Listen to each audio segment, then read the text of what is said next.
Yang ketiga adalah operasi hitung pada bilangan cacah, pecahan, dan desimal. Yang pertama, bilangan cacah. Dalam satu operasi, jika ada perkalian dan pembagian, maka yang berada di sebelah kiri dikerjakan lebih dahulu. Kemudian dikerjakan sesuai urutan dalam operasi hitung. Jadi pada intinya semuanya itu dikerjakan sebelah kiri terlebih dahulu. Contohnya seperti ini. 44 dikali 2 ditambah 5. Berarti 44 kali 2 dikasih kurung. Tandanya dikerjakan lebih dahulu. Sama dengan 88 ditambah 5 hasilnya 93. Sekarang contoh yang kedua. 30 dikurangi 100 dibagi 5. Nah, sama dengan 30 dikurangi 100 dibagi 5. Yang dikerja lebih dahulu, yang dalam kurung ya. Berarti 100 dibagi 5 hasilnya berapa? Nah, 20. Jadi 30 dikurangi 20 hasilnya 10.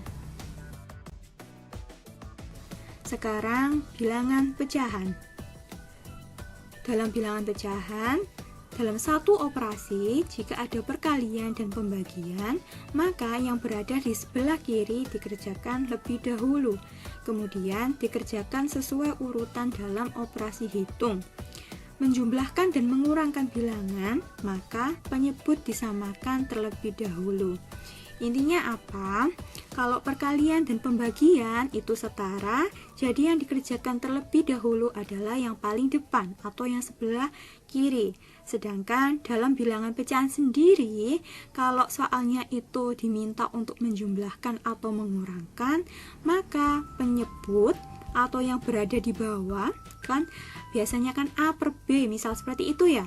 A itu disebut pembilang, B disebut penyebut. Jadi B atau penyebut yang di bawah harus kita samakan terlebih dahulu. Kita lihat contohnya.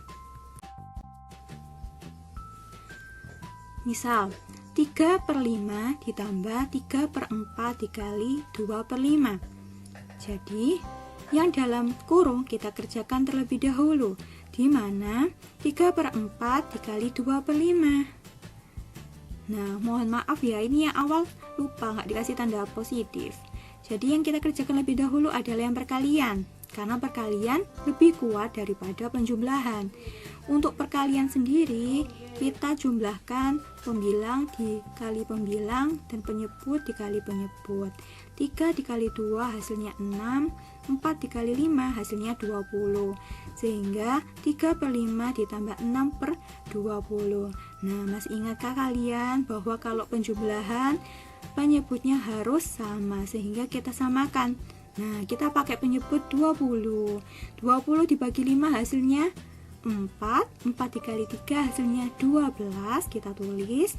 Kemudian 20 dibagi 21, 1 dikali 6 hasilnya 6. Sehingga 12 ditambah 6 hasilnya 18 per 20, atau bisa disederhanakan menjadi 9 per 20 dengan cara keduanya baik pembilang ataupun penyebut dibagi 2. Betul. Sekarang contoh yang kedua. 7 per 9 dibagi 2 per 3 dikurangi 1 per 6. Nah, kita bisa tulis seperti ini ya. 7 per 9 dibagi 2 per 3 dalam kurung dikurangi 1 per 6. Nah, untuk pembagian sendiri kita bisa membalik partnernya. Jadi partnernya dibagi, misalnya 2 per 3, ini kita putar. Yang pembilang jadi penyebut, yang penyebut jadi pembilang. Seperti ini ya. Awalnya 2 per 3 dirubah ke perkalian, jadinya 3 per 2. Selanjutnya kita kali biasa, 7 kali 3 21, 9 kali 2 18, dikurangi 1 per 6. Jangan lupa penjumlahan pengurangan kita samakan penyebut. Jadi pernya pakai 18. Oke. 18 dibagi 18 1, 1 kali 21 21. Kemudian 18 dibagi 6 hasilnya 3 kali 1 hasilnya 3. Jadi 21 dikurangi 3 sama dengan 18/18, atau bisa kita tulis menjadi 1 seperti ini. Nah, sekarang kita masuk ke bilangan desimal, di mana pada bilangan desimal, pengerjaan pada operasi bilangan, cacah, dan desimal harus memperhatikan nilai tempat bilangannya. Kita langsung ke contoh saja ya. Untuk bilangan desimal ini yang koma-koma ya, pernya itu bisa per 10, per 100, ataupun per 1000, dan seterusnya ya, ada nol-nolnya. Contoh yang pertama, 0,4 dikali 0,3 ditambah 5,3. Nah, kita harus memperhatikan nilai tempat bilangannya seperti ini. Jadi tempat bilangannya itu ada perkalian, ada penjumlahan, sehingga yang kita lebih dahulukan adalah yang perkalian. Hasilnya 0,12 ditambah 5,3 sama dengan 5,42. Contoh yang kedua, 2,6 dikurangi 0,5 dibagi 0,2. Nah, yang kita dahulukan adalah yang pembagian, sehingga 2,6 dikurangi 2,5 sama dengan 0,1.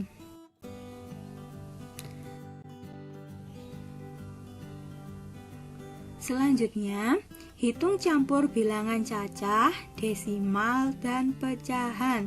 Wah, sekaligus nih. Kita lihat contohnya ya. Seperti ini. 2 dikurangi 1,5 dikali dalam kurung negatif 4 dikurangi 3/4.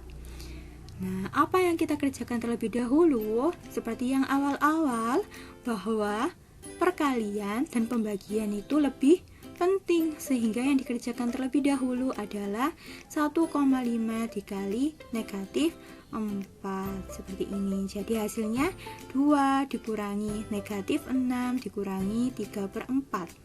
Oke, operasi pengurangan dikali pengurangan hasilnya positif, sehingga 2 ditambah 6 dikurangi 34. 2 ditambah 6 hasilnya 8 dikurangi 3/4. Hasilnya adalah 32 min 3/4 sama dengan 29/4, atau bisa kita sederhanakan menjadi 71/4. Nah, saya yakin adik-adik pasti masih bingung. Kita pelan-pelan ya. Kenapa kok bisa 32/3? 32/3 ini karena kita punya angka 8. Nah, angka 8 di sini tuh bentuknya masih angka biasa, Mbak. Bilangan bulat biasa, bukan bilangan cacah, jadi bukan termasuk pecahan. Artinya, angka 8 ini bisa kita tulis menjadi 8/1. 8/1 dikurangi 3/4. Nah, seperti kata Kak Rahma tadi, bahwa penyebutnya harus kita samakan, sehingga kita tulis 4 di sini untuk menyamakan penyebutnya.